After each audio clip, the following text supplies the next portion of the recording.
میں اکثر کہتا ہوں نا، تبھی ہم کہتے ہیں نا چاروں فقہ میں چاروں برحق ہیں لیکن فالو ایک کو کرو، کہتے ہیں نا ہم بھائی چاروں فقہ درست ہیں، حنفی مالکی شافعی، لیکن فالو کس کو کرو؟ ایک کو، تاکہ خواہشات کا دروازہ نہ کھلے۔ اب ایک آدمی کے خون نکلا، وہ کہہ رہے امام شافعی کی رائے کے مطابق وضو ٹوٹ گیا، لیکن میں اس مسئلے میں امام ابو حنیفہ کو فالو کرتا ہوں، ٹھیک ہے نا، میں نماز پڑھوں گا، سوری امام ابو حنیفہ کی رائے میں وضو ٹوٹ گیا، کہتا ہے لیکن میں اس مسئلے میں امام شافعی کو، تھوڑی دیر میں اپنی بچی کو پیار کیا اس نے، اب امام شافعی کے ہاں وضو ٹوٹ گیا، کہتے ہیں اس مسئلے میں کس کو فالو کر رہا ہوں؟ تو یہ ایک تماشا بن جاتا ہے نا دین۔ سلامتی ہے ان آنکھوں پہ جو ہدایت پہ نظریں جمائے بیٹھی ہیں، ان کانوں پہ جو ذکر خیر کے منتظر رہتے ہیں، اور ان قدموں پہ جو ہدایت کی راہ پہ گامزن ہیں۔ آپ اپنے آپ کو پابند نہ سمجھیں، آپ کا اطمینان ہے، آپ نے دلائل کا مطالعہ کیا ہے، آپ اصول میں ان کے نقطہ نظر کو ٹھیک سمجھتے ہیں، آپ نے احناف کے علماء سے تعلق رکھا ہے، اور آپ یہ سمجھتے ہیں کہ اپنے تقوی کے لحاظ سے، اپنی دینداری کے لحاظ سے، اپنے دینی فہم کے لحاظ سے یہ لوگ ایسے ہیں کہ ان پہ آپ اطمینان کے ساتھ اعتماد کر سکتے ہیں، تو آپ کیجیے، کوئی نہیں روکتا۔ اصلی چیز یہ ہے کہ آپ قسم کھا کے بیٹھ جائیں کہ آپ کو کسی اور کی بات سننی نہیں، آپ کو کسی اور دلیل پر غور ہی نہیں کرنا ہے۔ یہ چیز تو آپ کو جمود میں مبتلا کر دے گی۔ اور مسلمانوں کی جو تاریخ ہے اس کا اگر آپ مطالعہ کریں تو ہمارا سب سے المناک باب یہیں سے شروع ہوتا ہے۔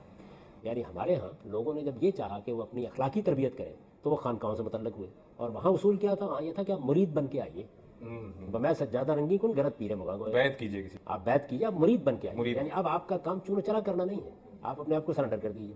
اچھا، جب ہم نے حکومت کا نظم قائم کیا تو خلفائے راشدین کے بعد ہم نے ایسے لوگوں کو حکمران بنا دیا جنہوں نے کہا کہ آپ کو محکوم بن کے رہنا، آپ شہری نہیں، آپ رعایا ہیں، آپ کا کام یہ ہے کہ سنیں اور اطاعت کریں، آپ تنقید نہیں کر سکتے۔ آپ اندازہ کیجئے کہ اس کا نتیجہ کیا نکلا۔ اس کا نتیجہ یہ نکلا ہے کہ ہم سیاست میں محکومی کی ذہنیت لے کر برسوں گزار چکے ہیں، صدیاں گزار چکے ہیں۔ ہم تزکیہ اخلاق کے معاملے میں مریدی کی ذہنیت کے ساتھ جیتے رہے ہیں، اور ہم دین کے معاملے میں ایک مقلد کی ذہنیت کے ساتھ جیتے رہے ہیں۔ لیکن اس میں ایک یہ پہلو نکلتا ہے جاوید صاحب کہ جیسے عام طور پر یہ جو تقلید کے جو لوگ قائل ہیں وہ یہ دلیل دیتے ہیں کہ جی مجھے ایک چیز یہاں سے اچھی لگی، وہ میری سہولت اور میرے فائدے کے لیے لگی، تو میں نے کہا کہ مجھے یہ لے لینی چاہیے۔ دوسری جگہ کوئی مسئلہ ہوا، دوسرا جو فقہ ہے وہ مجھے زیادہ سہولت دے رہا ہے تو مجھے وہ لینی چاہیے، تو اس طرح لوگ سہل پسند ہو جائیں گے۔ آپ تلقین کیجیے لوگوں کو کہ وہ دلیل کی بنیاد پر فیصلے کریں۔ یعنی کیا سہولت پسند ہونا کوئی بری چیز ہے؟ اگر دین میں کوئی سہولت کی چیز ہے اور وہ آپ کے سامنے آ جاتی ہے تو آپ ضرور اسے اختیار کریں، لیکن ہر آدمی کو کہیں کہ سہولت اصل فیصلہ کوئی چیز نہیں ہے، اصل فیصلہ کوئی استدلال ہے۔ آپ دیکھیے نا، مثلا محمد رسول اللہ صلی اللہ علیہ وسلم کے بارے میں قرآن یہ کہتا ہے کہ یہود کے علماء و فقہاء نے دین میں جو سختیاں پیدا کر دی تھیں اس کے لیے لفظ استعمال کرتے ہیں اسر و اغلال، یعنی توق گلوں میں ڈال دی۔ آپ اندازہ کریں، یہ دینی احکام کے بارے میں کہا ہے کہ انہوں نے جو اپنی فقہ مرتب کر ڈالی ہوئی تھی وہ اسر و اغلال تھے، اور رسول اللہ کی بعثت اس لیے ہوئی کہ وہ اتار دیں۔ تو جب اسر و اغلال، توق اور زنجیریں اتاری جائیں گی تو آسانی تو محسوس کرے گا نا آدمی، سہولت تو محسوس کرے گا۔ اچھا، خود رسالت میں آپ صلی اللہ علیہ وسلم نے اپنے دین کا مزاج کیا بتایا؟ دین یسر، دین آسان ہے۔ تو ایک عالم جس کو آپ نے قابل اعتماد سمجھا ہے وہ آپ کو دین بتا رہا ہے، اگر اس میں کوئی سہولت ہے تو یہ محض کی بنیاد نہیں ہے اس بات کی کہ آپ اس کی بات کو رد کر دیں، لیکن آپ کے فیصلے کی بنیاد کیا ہونی چاہیے؟ اس کی دلیل۔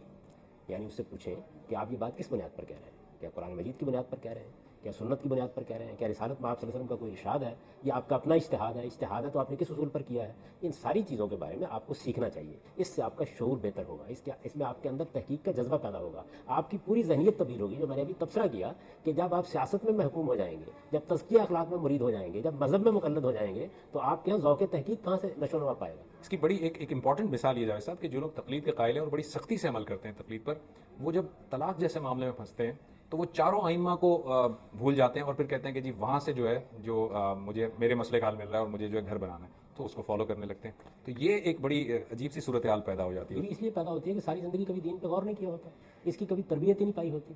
دین بھی سمجھنے کی چیز ہے، اس کو کبھی موضوع نہیں بنایا ہوتا۔ اگر پہلے دن سے یہ تربیت ہو کہ ہمیں دلائل پر غور کرنا ہے، چیزوں کو سمجھنا ہے، سب اہل علم کی رائے سننی ہے، اب کوئی پیغمبر نہیں ہے، کسی پر وحی نہیں آتی، آخری وحی رسالت میں آپ صلی اللہ علیہ وسلم پر آ چکی ہے، اب یہ جتنے علماء ہیں یہ دلیل کی بنیاد پر اپنی بات کہیں گے، ان کی بات غلط بھی ہو سکتی ہے، صحیح بھی ہو سکتی ہے۔ اچھا، اگر علماء بھی یہی تربیت کریں اپنے پاس آنے والوں کی کہ ہم انسان ہیں، ہم سے غلطی ہو سکتی ہے، ہم نے اپنی دانست میں ایک چیز کو سمجھنے کی کوشش کی ہے، اپنی حد تک ہم نے جستجو کی ہے، تحقیق کی ہے، لیکن آپ دوسرے اہل علم کی بات بھی سنیے، ان کی بات پر بھی توجہ دیجیے۔ یعنی اگر ایک ڈاکٹر یہ کہے کہ دیکھو اگر تم ایک مرتبہ میرے پاس آ جاؤ گے تو اب تمہارے لیے یہ ضروری ہے کہ مرو یا جیو یہیں آنا ہے تم نے، مرو یا جیو یہیں آنا ہے تم نے، یہ کیا چیز ہے؟ تو اس کا نتیجہ مسلمان امت کے حق میں انتہائی مہلک نکلا ہے۔ اس کا نتیجہ ہے کہ ہم غلامی میں مبتلا ہو گئے ہیں، محکومی میں مبتلا ہو گئے ہیں، ہمارے اندر تحقیق کا جذبہ ہی پیدا نہیں ہو سکا، اجتہاد کی روح ہمارے اندر ختم ہو گئی ہے، اور یہ ہماری پوری قومی زندگی پر اثر انداز ہوئی ہے، ہم دلیل سننا بھول گئے ہیں۔ یہ جو تشدد اور انتہا پسندی آپ دیکھتے ہیں اسی وجہ سے، کیونکہ دلیل سننے کی تربیت ہی ہم نے نہیں پائی۔ اختلاف کیا ہوتا ہے؟ اگر شائستگی سے اختلاف کیا جا رہا ہے، تہذیب کے ساتھ اختلاف کیا جا رہا ہے، اس کو بھی ہم برداشت نہیں کر پاتے۔ ہمارے نزدیک ہر وہ آواز بند ہو جانی چاہیے جو ہمارے نقطہ نظر سے مختلف ہو۔ یہ ذہنیت اس وقت تک ختم نہیں ہو سکتی جب تک آپ محکومی کے، مریدی کے اور تقلید کے سارے بندھن توڑ نہ دیں۔ یہ اسر و اغلال ہے،